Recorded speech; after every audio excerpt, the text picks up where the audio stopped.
एही दिन बेटी जनम लिहली धरती दरकी जाला हो। जेही दिन बेटी जनम लिहली धरती दरकी जाला हो। आमा के जियावा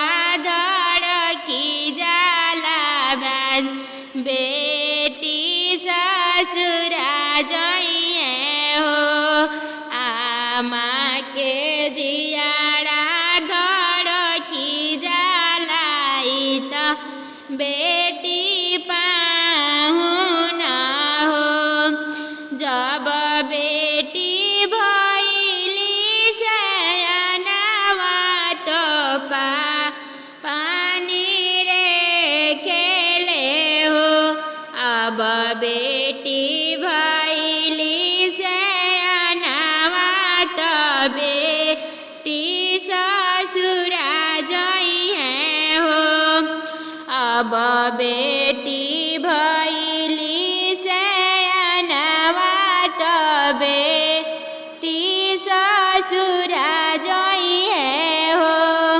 देशा देशी पापा बरवा खोजिले खोजी खोजी हारिले हो।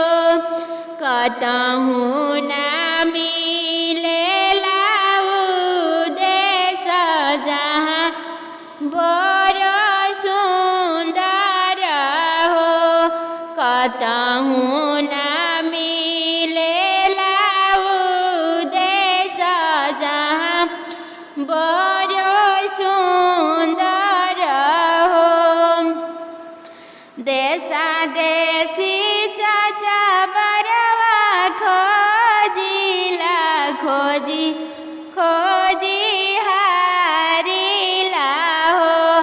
कतहु ना मिलेला उ देश जहाँ बड़ो सुन्दर हो।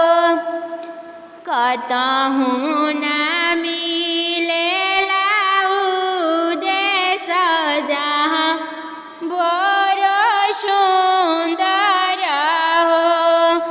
पापा के तरवा खियाई गइले आँख पाथराई गइले हो। कतहु ना मिलेला उ बर जहाँ बड़ो सुन्दर हो। चाचा के धोतियानो फाटी गइले कपड़ा बथित भइले हो। कतहु ना मिलेला उ देश जहाँ बड़ो सुन्दर हो। खोजी खोजी पापा बरवा आवेले मन मारी बैठेले हो। तू त बेटी दुजिया के चाँद सुरुज नाही मिलेले हो। खोजी खोजी भैया बरवा आवेले मन मारी बैठेले हो।